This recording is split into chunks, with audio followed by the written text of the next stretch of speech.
So here we are on day one of my usage challenge for this iBook G3, and I intend to start around 9 officially, 9 o'clock local time. But I thought I'd go ahead and show off what I'm doing, and that is taking the MIDI data from the music in SimCity 2000 and just extracting it, and then a little later well, sometime later, I'm not sure when, I'll revoice it with my Roland SC880 and make it sound correct. Now, of course, I will probably need to wait. Well, I'm not sure. The software that I would generally use for that is on my ThinkPad, but I guess that would qualify as not being able to use, not having anything else to use. So yeah, I'll just do that at some point. But I'm thinking I'll probably maybe upload the revoice soundtrack to YouTube and or SoundCloud for others to enjoy as well. So I thought I'd do today's update now. It is right now it is 9:19, but it says it's 8:18 on there because macOS 9 hasn't been updated since they changed the schedule for daylight saving time in the US. But it is actually 9:19. So I worked on the SimCity 2000 MIDI soundtrack extraction, and I got all the MIDI files extracted on here. And I also fixed a problem with iMovie that I was having on this computer. But I need to use my phone to watch a video that I wanted to watch, because this does not support watching a lot of videos at high resolution, and I'm not even sure if this computer has codecs that would allow for playing of the video that I wanted to watch. And then this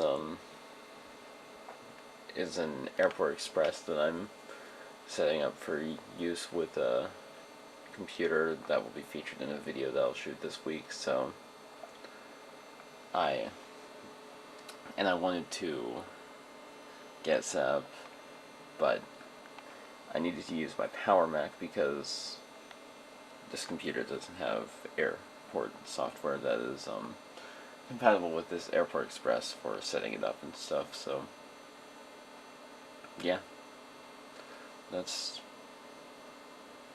about it for today. I'll probably do a bit more on this, maybe play Minecraft on this a bit later, but really I don't need to use this all that much, because the combination of this and this really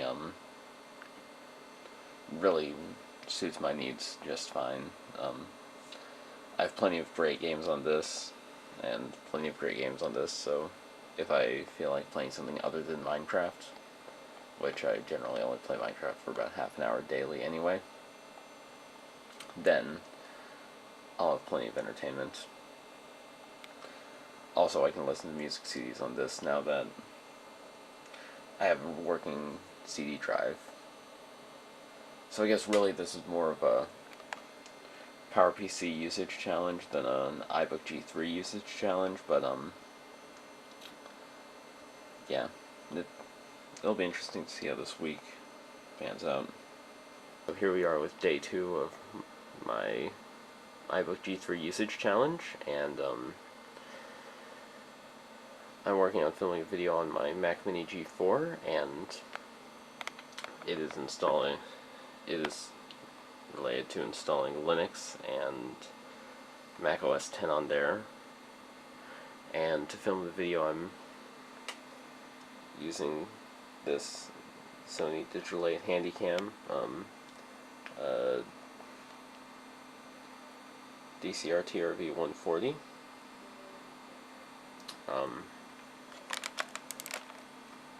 Now, I was supposed to get a battery today for my iBook, and I did, except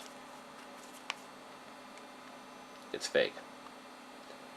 Now I ordered a genuine iBook battery, so I'm definitely filing a claim with eBay. I already have requested a return, so we'll see where that gets me, but hopefully I can get my money back. And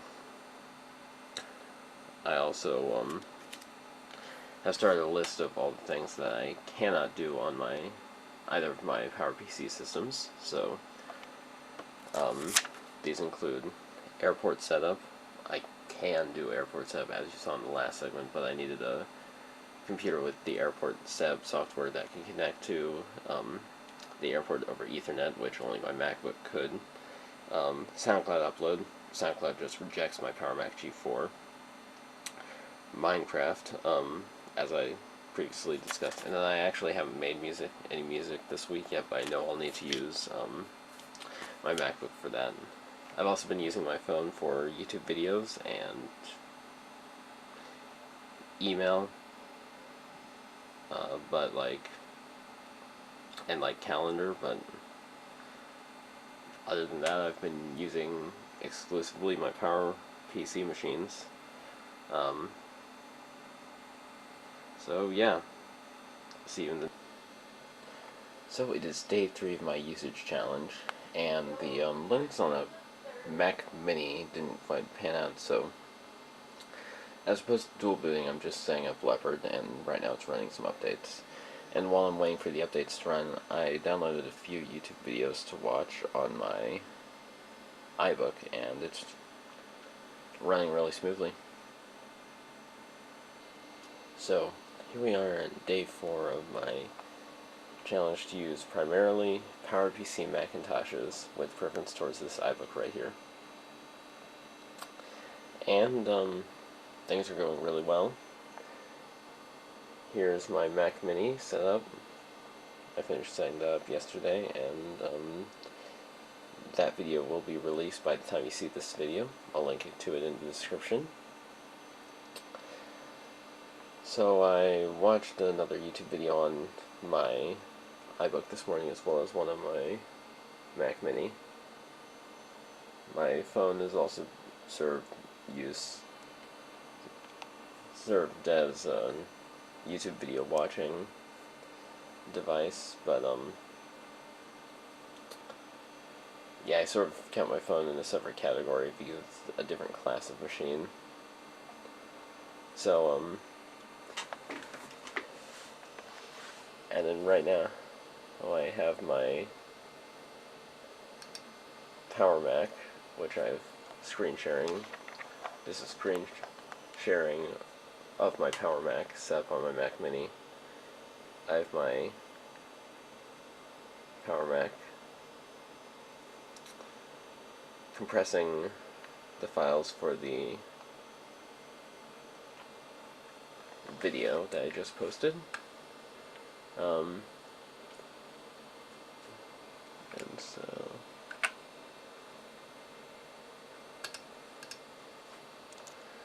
yeah,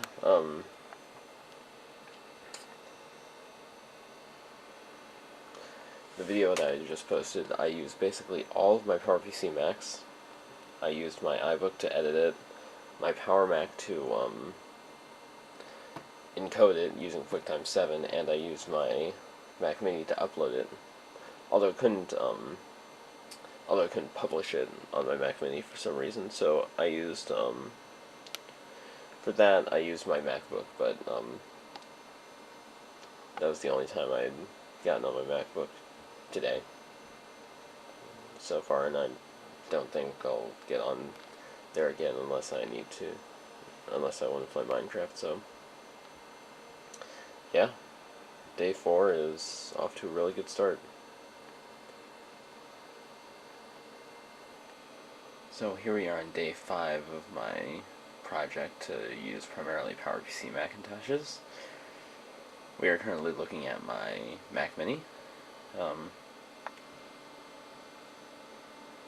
I'm downloading I downloaded a YouTube video on my Mac Mini, and I'm currently copying it to my iBook. And if we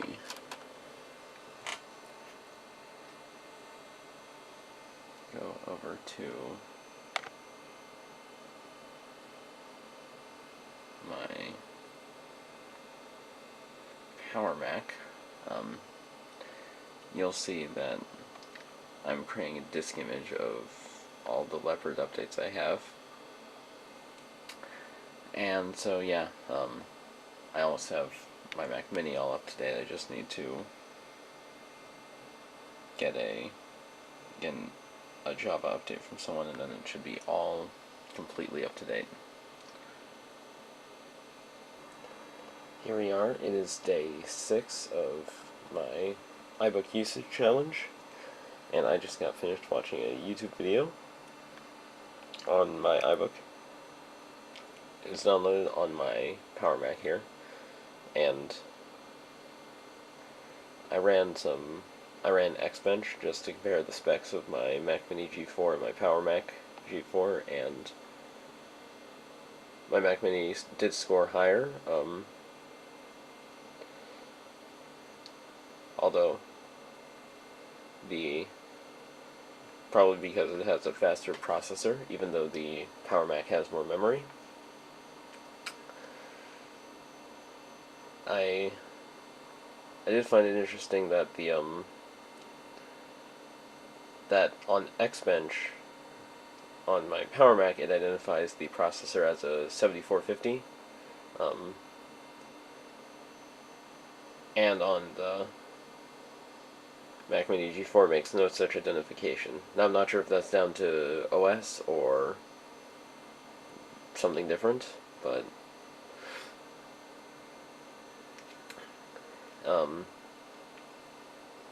so yeah, they're just like some differences. The Mac Mini is definitely faster, so that would definitely make it better for things such as video encoding. So there's a good chance I will start encoding the videos that I film on my Mac Mini as opposed to my Power Mac. And also there's something really cool that I can do with some software named Teleport. Let's see if I can do it. So if I hold down Option,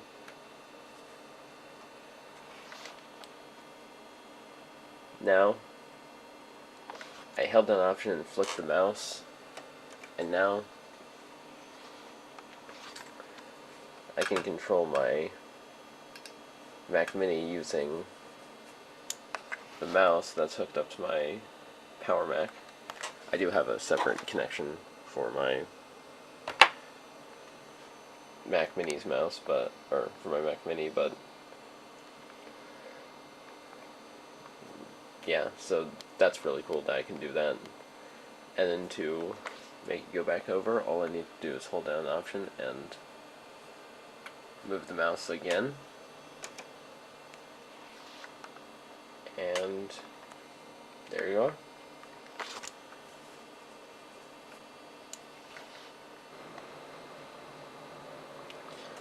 So here we are on day 7 of my iBook G3 usage challenge. Right now I'm downloading some YouTube videos or copying some YouTube videos that I downloaded on here. That would be my Mac Mini. And yeah, I mean, I guess it's probably a good time for the wrap up because I have 5 minutes left on this tape, so you know. So yeah, pretty quickly I learned that I'll need Mac OS 10 on my iBook to do much with it because I do rely on more modern, a lot more modern things, and also my USB hard drive enclosure doesn't work with the iBook's USB ports for some reason. But so I made a list of all the things that I had to use my MacBook for. First up is setting up my Airport Express for use with my Mac Mini. I didn't have to use my MacBook for that, but the reason why I did is because I had no other laptop with Airport software on it, and that was the easiest way to set it up.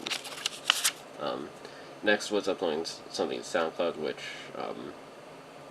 SoundCloud will just reject 10.4 Vox for some reason, and I don't. And if it rejects 10.4 Vox, then there's no way it'll work on Classilla.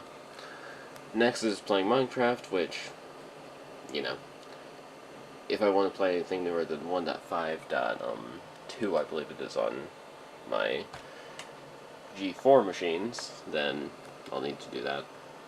Actually, I might release a small video at some point just showing Minecraft on probably my Mac Mini, because it will likely perform better than my Power Mac.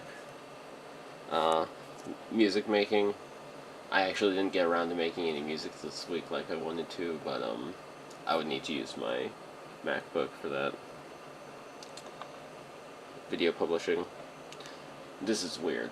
Okay, so, you know, I'm perfectly capable of adding the video on my MacBook, or one of my other PowerPC machines, exporting the video using QuickTime 7, because I don't like the QuickTime 6 encoder, and even uploading it to YouTube using 10.4 Vox, but for some unknown reason, I can't get YouTube to actually publish the video on anything but my MacBook, so I needed to use my MacBook for that. And uploading to the Macintosh Garden abandonware site, I can visit, I can download stuff. It just has trouble letting me upload files on anything but my MacBook. So, and I can talk about I can like post on the forums of the site with that, see why, or if it's just that it doesn't give me any feedback when it's actually download or uploading stuff. But so yeah, that was my week using primarily PowerPC based Macintoshes, and it was frankly so enjoyable that I intend to continue using PowerPC based Macintoshes for as long as I can bear it. I will open it up so that I will use my MacBook more for convenience purposes, but